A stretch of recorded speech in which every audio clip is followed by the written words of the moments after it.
Halo teman-teman, kembali lagi dengan saya di channel Rival Insight.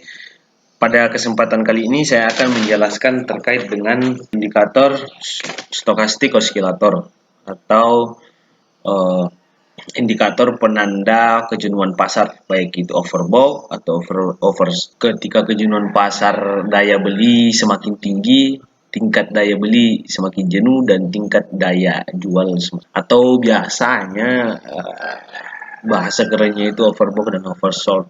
Indikator stokastik oscillator biasanya sangat lumrah digunakan oleh semua trader, mulai dari trader pemula hingga profesional. Bahkan ketika saya pertama kali menggunakan indikator, saya paling suka menggunakan indikator stokastik oscillator karena selain tipenya itu adalah membandingkan harga penutupan terhadap rentang harga suatu periode tertentu, artinya bahwa uh, indikator ini melihat dari harga penutupan di hari-hari sebelumnya terhadap rentang harga yang sedang berjalan setelahnya.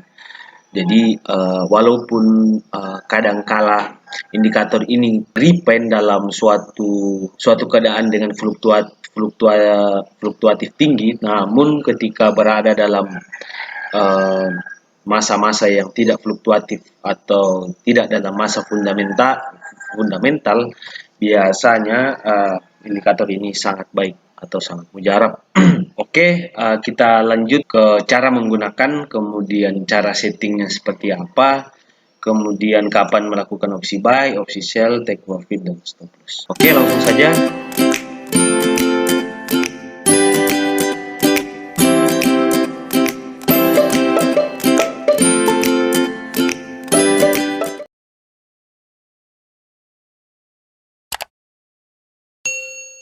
Oke, kita masuk ke setting dari stochastic oscillator. Nah, namun sebelum itu kita harus pahami dulu sedikit indikator ini seperti apa. Nah, coba kita lihat secara singkatnya bahwa si indikator stokastik ini akan melihat bahwa apakah kondisi dari suatu market sedang mengalami overbought atau sedang mengalami oversold. Overbought itu apa ya? Ketika pembelian sudah mencapai titik jenuhnya. Nah, kondisi overbought-nya itu seperti hari-hari ini.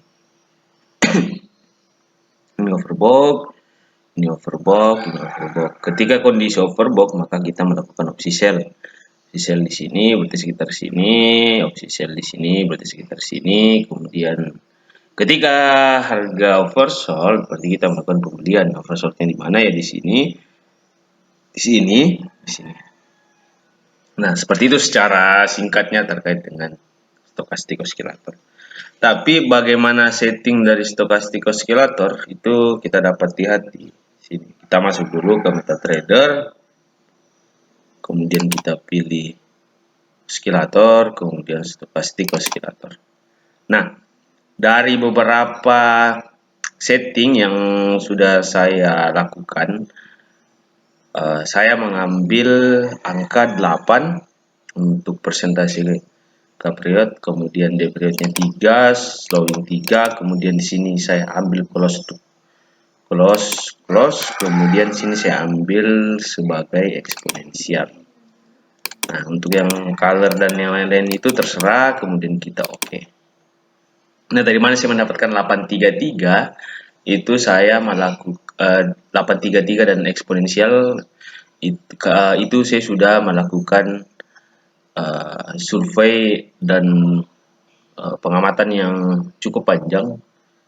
Kenapa saya pilih 833? Karena si signalnya lebih baik, tingkat repairnya lebih kurang, apalagi kalau kita melakukan di time frame yang lebih tinggi, contohnya di time frame 4 jam atau time frame daily. Namun ketika kita menggunakan time frame 1 jam juga masih bagus, apalagi ketika kita melakukan opsi buy atau opsi sell di luar jam yang begitu padat.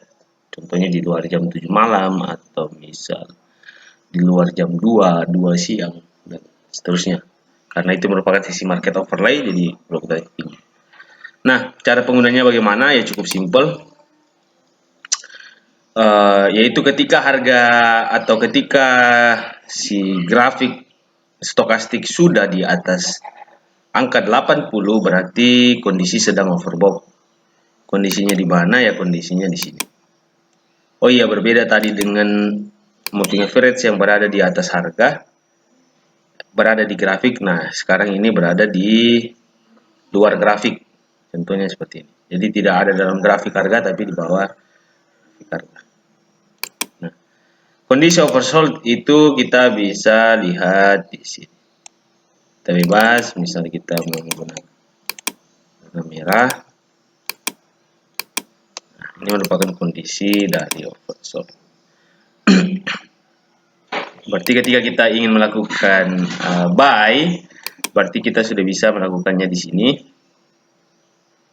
Oversold, tapi ketika kita melakukan buy di sini justru harga semakin turun. Nah, ini yang dinamakan sebagai kondisi dari repen dari suatu harga, dan itu lumrah terjadi di dalam dunia forex.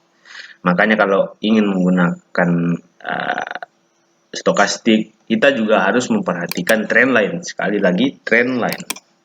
Kondisi harga sekarang sedang apa? Uptrend ke, kemudian downtrend ke, dan lain. Seperti ini. Berarti kondisi yang paling bagus untuk melakukan opsi adalah opsi jual, karena kondisi sekarang pada time frame 4 jam EUR/USD sedang mengalami downtrend. Berarti ketika harga sudah overbought di sini nih, baru kita melakukan opsi jual. Seperti itu. Nah, target profitnya di mana? Target profitnya itu kalau menggunakan time frame 1 jam, berarti kita stop lossnya itu 1:1. Kalau misal 1:2, jadi stop lossnya 2 kali, target profitnya 1 kali. Nah, kalau menggunakan time frame yang lebih tinggi itu bisa 1:1. Atau misal target profitnya 40 pip, stop lossnya juga 40 pip. Nah, seperti itu teman-teman.